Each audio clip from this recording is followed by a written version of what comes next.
Good evening all and welcome. Tonight I have some scary stories that happened on Halloween, so get comfortable and let the darkness take control. A few years back on Halloween night, my security company was scheduled for a special event in one of our patrol areas. The old North End neighborhoods in Colorado Springs is 89 square blocks of historical homes dating back as far as the 1880s. On Tejon Street, every year the community organizers hold a big trick-or-treat event. Old spooky houses, killer yard decorations, great costumes. It's truly a great outing. I was scheduled for the 8 hours that night, from 4 p.m. to midnight, because I was the only officer with an available marked company cruiser. The first several hours were pretty normal, helping CSPD locate lost kids to their parents, drunk college kids from the nearby campus, or drunk dads staggering around with their kids, and ensuring no fights broke out. It wasn't until after 10 p.m. that the truly bizarre began to take place. For Halloween in Colorado Springs, it was surprisingly mild out, so I decided to patrol mostly on foot, just moving my car to a different zone every hour or so. Around 10:15, a small group of teens decided to try to scary clown prank me while driving to my next zone. This wasn't a good idea on their part.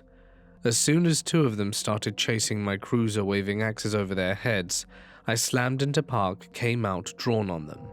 They immediately decided to throw the axes down. One made a plastic thud, and the other a metallic clanking.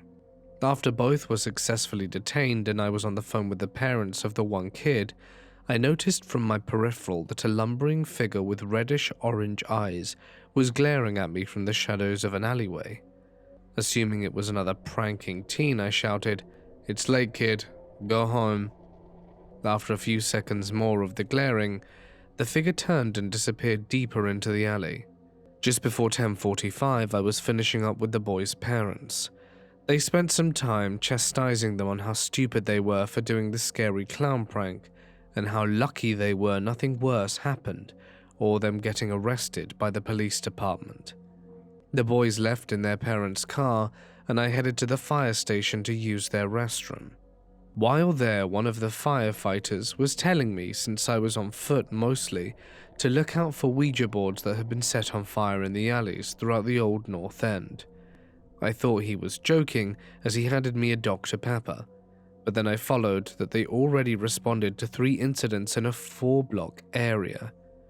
I then went up to the elementary school and parked. I figured I'd check out the alleyway heading south from the school's drop-off all the ways down to the community border. Not before I hit the mouth of the first cross street. A simmering board was found with the planchette burning standing straight. While on the phone with the firehouse giving the location, I saw the figure from before but slightly clearer. I acted like I didn't see him while I was on the phone so that I could examine him. He stood tall, maybe 6.5 feet. A pale face with long sideburns, slicked back dark brown hair, and a jagged overbite. Most importantly of all were the eyes that gave a glimpse of an orange glow, like cat or raccoon eyes when lights reflected off them. I told the station house that nothing was close enough to start a secondary fire and gave the location once more. As I got off the phone, I shouted to the person, "Hey, do you know anything about this?" The figure began fleeing down the alleyway, and I quickly pursued. I messaged over the radio, "Central, show me in chase of a possible arsonist. Have PD meet at San Miguel at the mouth of southbound alleyway." I chased and ordered the individual to stop, trying to spot him with my light, but I couldn't keep pace. He was clearing potholes, curbs, and hazards like they were nothing. He then suddenly stopped dead and turned. With an unnerving smile, he stared at me, almost menacingly. I pulled my taser, as I didn't know what he was about to do, and as my laser found his chest, as I was staggering to find my breath, he gave out a horrid hiss. I started to see the red and blue code lights of the CSPD cars behind me. Instantly, a flash coming from this creep blinded me and I lost sight. I looked back and he was gone. The police slid to a stop and popped out around me. Seeing the flash too, some asked me where the guy went, and the other one asked why I fired my gun. I showed my taser was in my hand and wasn't discharged. The other two cops backed me, saying they saw someone and that he disappeared, but they didn't believe any of us. The 4 police cars then searched the entire North End and surrounding neighborhoods. No one matching what I saw was seen. Before midnight, I went back to the firehouse to see if they had any headache pills or something like that. While sitting in their lounge area, one of the firefighters told me something rather odd. On all of the burnt spirit boards, they found the only parts on each that were untouched with flame or damaged were the moon symbol and goodbye. I'm still wondering if I chased a ghoul, spirit, demon, prankster, or just another teenager. But either way, I don't tend to walk down any of the old North End neighborhoods around Halloween unless absolutely necessary. This happened when I was about 12 years old, just before Halloween. I didn't weigh more than 100 pounds until I reached high school, and I was always very skinny and flat from just about every angle. I wasn't particularly tall or short for a girl, probably stopped growing at a nice 5'5" around sophomore year of high school, and was overall pretty low energy. But the one holiday that always had my excitement was Halloween. I was and still am huge on costumes, and that night my mother drove my sister and I to this mini strip mall where a discount clothing store had just opened maybe 3 months prior. The reason I call it a mini strip mall is because the only other open businesses on this strip were a Sally Beauty and a Marshall's. It was a last-minute trip, and it was easily 8:30 or 9 p.m, so the Sally's was closed and both the Marshall's and the clothing store were going to be closed within the hour. That being said, the clothing store was surprisingly massive once you got inside, and for Halloween they decorated the place from wall to wall with really cool costumes and decorations. It was very easy to get separated from your group in a place this big, as it had many tall rows that were nearly impossible to see over. Shortly after my family and I entered this store, one of the workers in the dressing room section puts on a skeleton mask and jumps out from behind a rack of clothes, frankly scaring the crap out of me. Only my mum and sister have a great laugh and separate from me to go shopping on their own. I know it was in good humor, so I went looking for a costume of my own.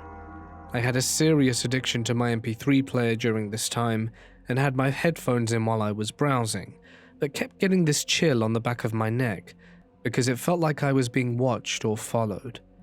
At some point, I took one of my earbuds out and turned the volume of my music down, and noticed whenever I got the feeling that the person watching me was coming closer, I'd hear the creepiest whistling noise. There are a few other families in this store shopping, so I told myself I was being paranoid, but went to find my family anyway. They tell me they're going a few doors down to Marshall's and shop there before they close, but that I was welcome to keep costume searching at this store and to come find them when I was done. My mum gave me about $20, and she and my sister left while I continued browsing. The feeling that I was still being watched and followed never left, and I eventually started looking under the clothing racks as I walked and saw a dirty pair of black sneakers on either side of me once more. However, I never saw the person's face. At this point, I knew I wasn't finding a costume there and was starting to leave the store to walk to Marshall's to find my family. That's when I distinctly remember hearing footsteps not far behind me at all as I was leaving, even weaving between the different aisles. My heart started beating fast at this point, because I knew I wasn't imagining it anymore. I ran track in middle school, so was able to pick up my pace pretty smoothly without losing my breath. The footsteps behind me did not falter. It wasn't until I was out of the store that I finally turned around and looked at who was following me, and I remember my heart freezing when I saw him. It was a white male, probably no more than 35, dressed in all black with his hoodie up and just staring at me. He didn't have any bags, so he clearly wasn't shopping there, and while I'm staring at him and making eye contact, he didn't stop following me. In fact, it looked like he was smirking. Looking back on this, I want to hit myself for not screaming for help there and then, but sheer terror just locked my vocal cords, and I immediately turned back around and broke out into a sprint. The Marshalls was several doors down and a good running distance from the original clothing store, but I'm not slowing down at all because I can hear the guy running behind me and how hard he's breathing to keep up with me. But this guy was determined. I remember making literal whimpers when I realized he was gaining on me a lot faster than I was expecting. I was terrified that he'd snatch me in the dark, and that I'd never be able to make it to my family, and that no one would question it. They'd probably write it off as a Halloween prank. A last-minute burst of strength got me through the Marshall's automatic doors, but to my horror, the guy ran after me in the store. We're both still going full speed, and my brain hasn't stopped to think anything besides running at this point to actually scream and notify the other people in the store what they're witnessing was not a prank, and that I was in serious danger. Luckily, as I was tiny and quick on my feet, the last minute I jumped between two revolving stands with phone cases and headphones, and I knew he wouldn't be able to jump through because of his size. He literally shoves one of his arms through the gap and lunges at me to try and grab the back of my shirt. Fortunately, he makes a lot of noise doing so, and more people in the store look over. I hadn't stopped running at this point and had no plans to do so, and by the time I find my mum, I'm sweating, babbling and crying, and the last thing I see is him making a quick retreat out of the store. To this day, my mum and sister still think I'm over-exaggerating this story. They both still firmly think it was a prank played by the man working at the store with the skeleton mask, and I hate that it even happened, because it really discredited my story and fear. The man working at the store with the skeleton mask was a teenage boy with a bright red uniform on. The man that stalked and almost successfully took me was a grown man who had the most terrifying aura I'd ever felt. There are many things I'd wish I'd have done differently, but to this day I thank my lucky stars that I was small and quick enough to evade this man. I didn't have my cell phone that day either, because I'd gotten in some kind of trouble. So if I'd have been taken, there would have been virtually no way to find me. Just sharing this gives me chills. Because of what happened, I'm extremely protective around all of my young girl cousins when we're out in public, if someone stares at them for just a little too long. Halloween night 2014. My friends and I had decided to try and do something spooky for our Halloween, because that's what juniors in high school do. I remembered that a few years back, two friends of my sister had taken us to this old graveyard that's not very well known late at night. When I say old, I mean settlers and pioneers used it, and the most recent ones, as of my last visit, was in 1950, and the earliest one that isn't faded beyond comprehension is 1880. When my sister, her friends and myself arrived to the graveyard, there stood a 2.5-foot tall white statue of the Virgin Mary. However, she was split horizontally across the stomach, and along the break was what appeared to be rust or dried blood. The perturbing part of this statue was the fact that its top half was leaning back far enough that it should have fallen over, yet it stood in this position, as if it was being balanced, like people do with near-empty soda cans. Fast forward to 2014. My friends are galvanized at the idea of finding this statue, and I remembered how to get to this graveyard. It would require us to drive through about half an hour of back roads and uneven terrain. We lived in the prairies of Colorado, and we arrived there just shy of midnight. The statue, however, is not at its post by the front entrance. We pressed on the graveyard and were examining the graves, many forgotten headstones withered by time and exposure to the elements, to the point where their inscriptions are illegible. But where the hell was the statue? We had broken into groups of 2, there were 10 of us, and scattered through the graveyard, when I finally happened upon the grave of a 4-year-old who'd passed away in 1890. The grave was sunken in, and what looked like a gopher hole was right where you'd have placed the coffin. I chose not to examine the hole. I rounded the other side of the headstone and saw the statue, exactly as I'd seen it before. I felt the temperature drop. My hair stood on end, and I called my friends over. Most of them almost flipped out and left right there.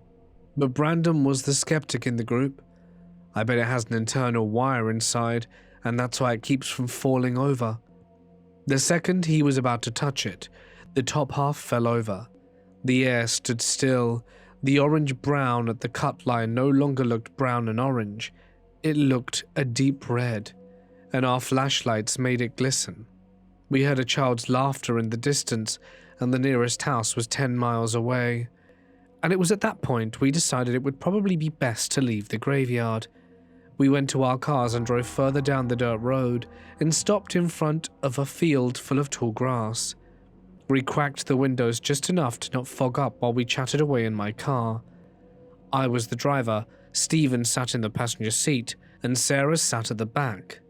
Shania sat in the rear left, and Todd in the middle.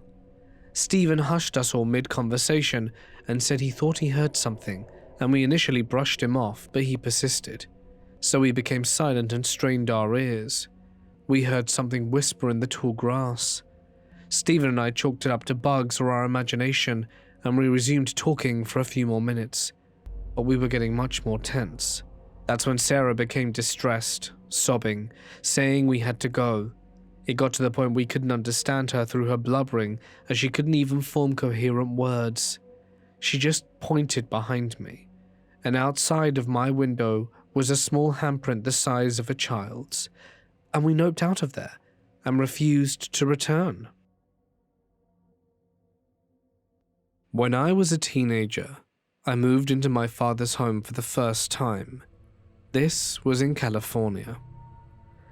Now, I had a few paranormal experiences of my own in that house, but I think it was 100% my own fault. My stepmother would always say her deceased father was around and would mess with things whenever my father and her got into an argument, like misplacing his things during the night, so he would be late for work the next day. I never really believed this, as I wouldn't put it past her to hide his things herself, but my stepmother and I would often talk about the paranormal and ghosts. We didn't come from a religious family or anything, so it was always a sort of very open discussion. On the other side of our fence stood a cemetery. I was 16 and loved listening to scary stories on YouTube while painting, doing homework, etc., and my stepmother and I had talked about Ouija boards, and since I was, an edgy teenager, I bought one. I spoke to my friends about it and they were all very intrigued with the idea of trying it. The first time we tried playing with it was Halloween night at the cemetery next to my home. The security was amped up this night, so my 3 friends and I found a large tombstone to hide behind and play, so that we wouldn't be seen from the road. Absolutely nothing happened that night, which gave me a kind of ego about it, where we took it less seriously. The second time I tried it was also my last. Once again, this was a bit of a group effort. We did more than an official seance and did a quick Google search how to do it beforehand. We lit candles, planned to have me and Roger holding the planchette with blindfolds on so that Charlie could read out potential responses. We asked a few questions with no replies, but suddenly the planchette moved around. I had assumed that Roger and Charlie were trying to fool me, so I wasn't really believing it or scared. We asked for the entity's name, and I couldn't for the life of me remember it, but it sounded like an old Hebrew name. We eventually got bored after a few more boring responses, said goodbye, and that was it. After the time of playing with the board, things started to happen in our home. It started out so small I didn't even remember much of the stuff in the beginning or in chronological timeline of events. I started waking up in the middle of the night and would feel this strong presence in the corner of my room by the door. I oddly never felt frightened as the energy felt. I don't know, female? I would just roll over and fall back asleep after staring in the darkness for a while. I would also feel strange in the guest bathroom and would avoid going in there at all costs. I thought that at the time it was the lighting. That was strange, but it was very bright and reminded me of Sephora or a makeup store, and it would just make me feel very anxious and aware. The event that started amping up the activity was when I fell sick for 2 weeks. I hardly ever get sick, but I was incredibly unwell and ended up going to the doctor who gave me antibiotic, which I turned out to be allergic to, so I got more ill and had an even worse rash over my chest and stomach. During the time I was unwell, I stayed in the guest bathroom, as my parents were redoing their bathroom, and they also did not like the guest bathroom, so they used mine. I hated being in the guest room when I was sick. I was in the most confusing fever dream of all times, and I felt like I was being watched and that the energy was being sucked from me. I felt like a huge, dark weight was on me when I was lying down. I would feel better if I left the room and slept on the couch or snuck into my room. I heard voices speaking to me in the dead of night that despite being sick I could brush off, as I was self-aware enough to know I had a burning fever and probably was hallucinating. When I finally got better and got back to my room, I slept like a baby the first night, until the energy followed me in there. I would wake up every night, and the energy in the corner of the room would suddenly feel threatening instead. I would hear new noises in my room that had never been there before. I know exactly what the AC sounds like, how often it turned on, the noise the door would make when it turned on, or my dogs would lay up against it on the other side. I started hearing noises from behind me, which made no sense as it was just a wall. It sounded like scratching. I had complained about it so much, we ended up getting our house checked for rodents. Around this time is when I would get touched, when I would walk down the hallway past the guest bathroom. It was always so subtle that I wouldn't realize until I had walked into the kitchen. I also started listening to music 24/7 at home, so I wouldn't react if the spirit or spirits would speak to me. I felt like acknowledging it would make it worse, so up until this point I had tried to ignore all of this and brush it off. One night my parents went out for dinner and would get me something to go on their way back, so I could stay at home and chill. I was standing in the laundry room, which is right by our open concept living room and kitchen. I was scooping dog food for my 2 German shepherds who were hovering over their bowls next to me, when suddenly I heard a lady say, "Hey, T." T is the nickname my family uses for me, and since it was a woman's voice, I turned towards the door and went, "Yeah?" thinking it was my stepmother. My gaze automatically locked on the hallway that proceeds to the kitchen straight across from me, when I realized I was home alone.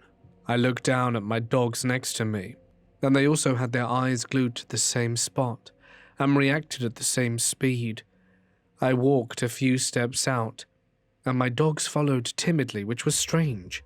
Suddenly, like I was in a cheesy horror film, my dog's ball rolled from behind the kitchen counter and stopped when it hit the wall ahead of us. Keep in mind, my dogs were sitting right next to me, so they couldn't have dropped the ball and it rolled. I was so in shock. I remembered my family had the Life 360 app where we can see each other's location. So I checked and my parents were going well over the speed limit on the freeway 20 minutes away. I didn't even know what to do, so I just fed my dogs with tears in my eyes and went to hide in my desk by my room. This next thing is the scariest event that has happened to me though, but I take it with a grain of salt as I had smoked some weed some hours before. I hadn't tried it many times, but had gotten home and taken a nice warm shower and listened to some music. I normally get super paranoid when high, but I was coming down from it and more relaxed than usual. I was so relaxed I even walked around my room naked after I'd gotten out the shower, which is something I never do, as I'm extremely reserved and find clothes comforting. But I was walking around my room and wanted to move my bowl of sewing pins from my dresser over to my desk. I dropped the bowl and had to bend down and dig into my nude carpet to find all of them again. As I bent down, naked and vulnerable, I suddenly felt like the walls were closing in on me and heard whispers from the walls. It was coming from all around, so I was hurrying to pick up the pins. My vision started to blur, and I was feeling a tightness in my chest. That's when I heard a deep growl from over my shoulder that made my entire body tense up and all the hairs raised, and instant goosebumps along with tears in my eyes. I jumped into my bed to feel a sense of comfort and hide my body from the invisible thing. I laid in my bed and hid like a little kid, even though I was 16.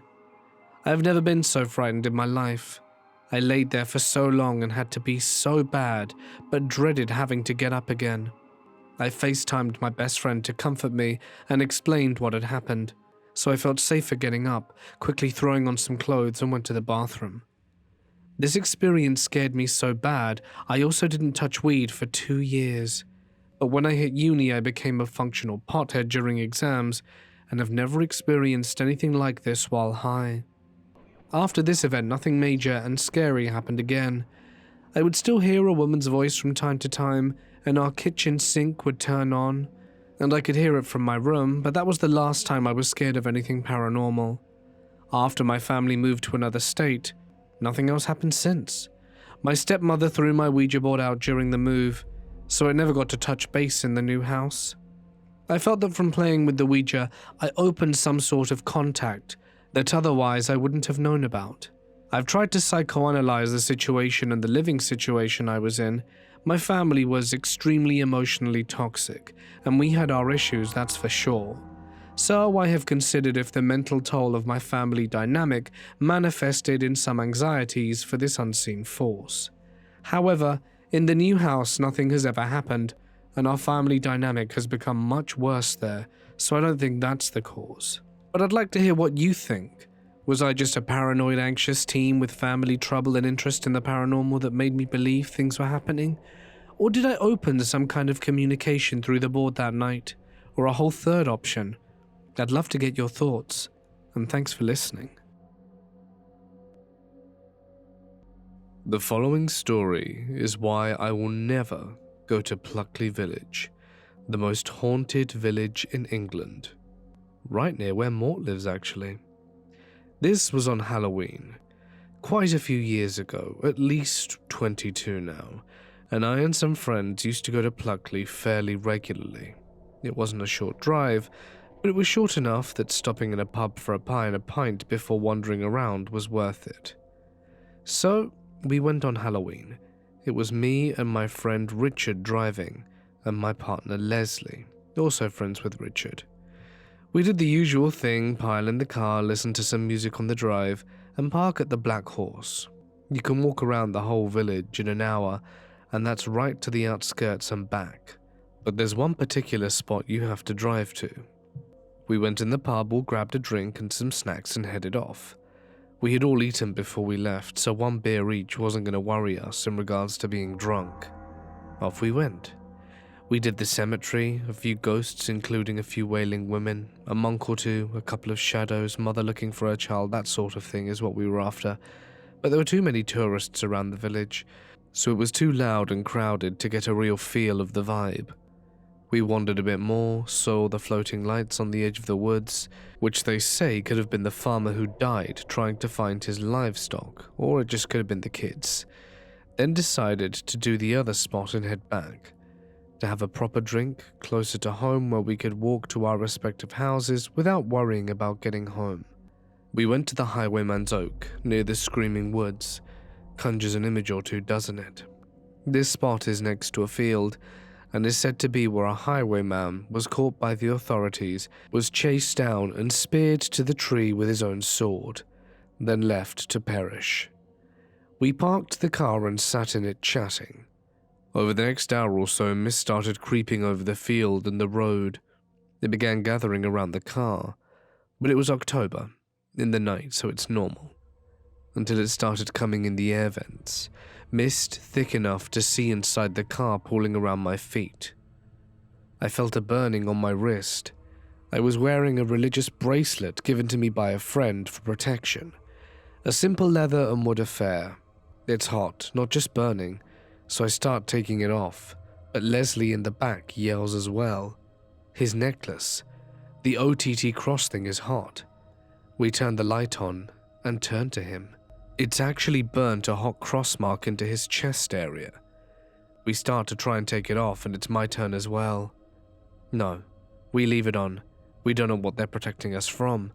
And I show Richard my arm, where my bracelet, wood and leather, has now caused singe marks. Richard looks sheepish, shows us a bracelet he had made for a friend, a shark tooth and cord thing, which apparently protects you from the gods of water, according to the friend who got it from a tweaker in America, and started marking his arm.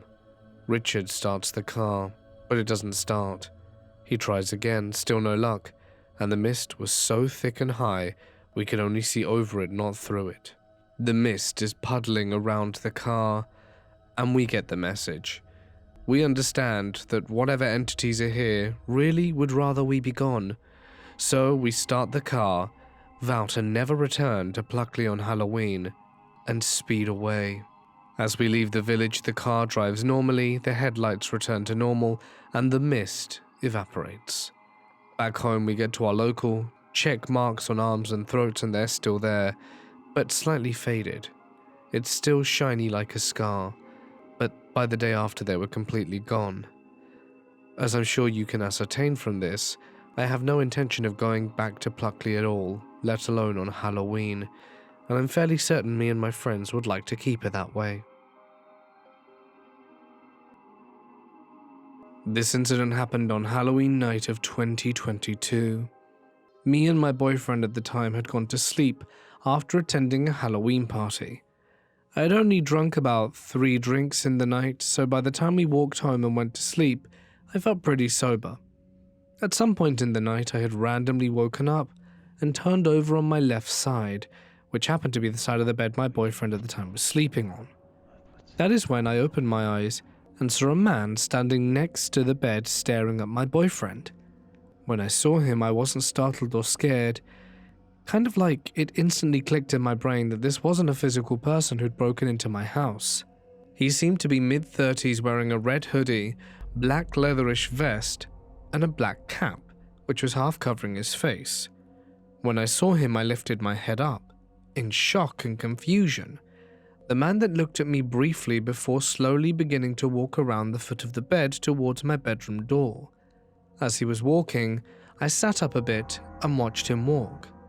I was confused as to what I was looking at, so I rubbed my eyes, and even then I could still see him. That's when I went to turn and grab my phone and shone the light towards him, and he was gone. I wanted to make it clear that at no point did I feel scared. His presence felt respectful and peaceful, so much so I didn't think much about it and went straight back to sleep. As I have thought more about this, I believe it was some sort of guardian spirit for my boyfriend perhaps, like a respectful spirit that was meant to watch him. I ended up the next morning asking my boyfriend if someone in his family or close circle of friends fit that description, but he said no. I would love to hear people's opinions on who or what this could have been. Any and all thoughts would be appreciated. In the Dallas area, there's an urban legend about the devil being seen in an underground nightclub called Los Capataces. It has a new name now and it's been converted into a student living center. I currently live there, and I have done for a few years. I've had a lot of really strange experiences, and the legends and rumors have become something of an obsession of mine. The devil isn't the only legend there either. Before it was even a nightclub, it was a luxury hotel that Elvis himself stayed in frequently, and he allegedly still haunts it, among with many other ghosts. The thing is, though, that these stories are real, and I genuinely believe that the people in that club that night actually saw something. And while I haven't seen anything that I think could have been Elvis, I've had multiple strange experiences with the doors and elevators, and an extremely strange experience in the basement last Halloween. A few friends and I tried to get into the basement and it didn't work out at the entrance. We all went back to a friend's room, and the two of us had split off from the group to try and find a different way into the old club. The two friends called us and said that they were stuck behind a door that locked behind them, and now they couldn't find another way out. So me and a friend walked over to the attached building and tried to find where they'd got to. We went downstairs to the hallway we thought they might have gone down, except we'd been walking for a while, and the hallway we were in felt like it went on forever, and I knew it should have ended a while ago at that point. There were a lot of staircases and they all went down. There were a lot of turns and the hallways would even loop fully around sometimes. We were really creeped out at this point, but kept walking because we heard them calling for us. We heard their actual voices saying, "Over here!" By the time we found the door, we'd already gone down at least 4 flights of stairs, and we were at least at the basement or even lower. I opened the door, and it looked like it was a regular hallway, at least 4 floors beneath the ground. There were doors all along the walls, and the walls were painted in the same way as the halls in the actual living part. But the new hallway was playing music, and our building doesn't play music in the halls. At this point, my friend also realized that the hallway definitely wasn't supposed to be there, and we both got really freaked out and made our way out as quickly as possible. We eventually found them on the other side of the building. They said they weren't even calling to us.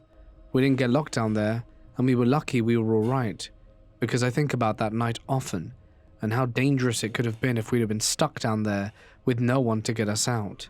What if the reason we were lost down there, in that maze of improbable tunnels and passages, was because there's something dark down there that might still be there? Who knows? I'm glad I didn't have to find out. I don't know what it is about me or my best friend, and I am in no way exaggerating when I share this, but as soon as we, or I for that matter, step out the house, we see men smirking, catcalling, or following us. It's probably normal for many women, and I do admit my neighborhood isn't the best place to live in the city, but even in malls and crowded places, we get harassed all the time. I don't remember the last time I visited anywhere and been able to eat peacefully without people staring at us or catcalling. I live in a city which is gaining popularity as the new New York or London, and it's in the Middle East. The law is pretty confusing here, and most people here don't call the police often as they pay more attention to the locals or they charge the victims for crimes which may even lead to deportation. I have a million encounters to share, but this one baffled me the most, which took place last year on Halloween. It so happens my best friend's birthday falls on that day, so we take the day pretty seriously and made up our minds to dress up and hang out with friends. It was a last-minute idea, and we decided to wear casual clothes and make up our faces. I drew a skeleton on my face, and it was caked on, meaning you couldn't recognize my face whatsoever unless I spoke. I know this because I met a person for the first time at my friend's house, and he never recognized me in school, so my best friend decided to dress up as Jigsaw. I must say we looked pretty scary, and no one here except the teenage crowd celebrates Halloween, so it must have been pretty creepy to see two girls walking down the street late, looking like characters straight out of a horror movie. Some people even got out of the way in fear and grabbed their friends and tugged them away from us. The party was pretty fun and ended late at around 11. My best friend and I decided to head to a very crowded and popular mall to grab food and head home. We stood in front of the New York Fries, which was pretty empty, and the other part of the food courts were more crowded. As I was making my mind on what to order, I noticed a man staring at us, and I've always had a very strong sixth sense, and got the impression he wasn't the kind who would just stare at us all night, so I tried to ignore him. I turned around until I felt someone right behind me, and it was the creep again. He asks me what my name is, and why we had that sort of makeup on, and then more personal questions. I did give him roundabout answers. Then he leaned into me and said, "Do you want to go back to my hotel room and have some fun? Maybe play a little?" My best friend at the time was on the phone, but she heard it and looked me right in shock.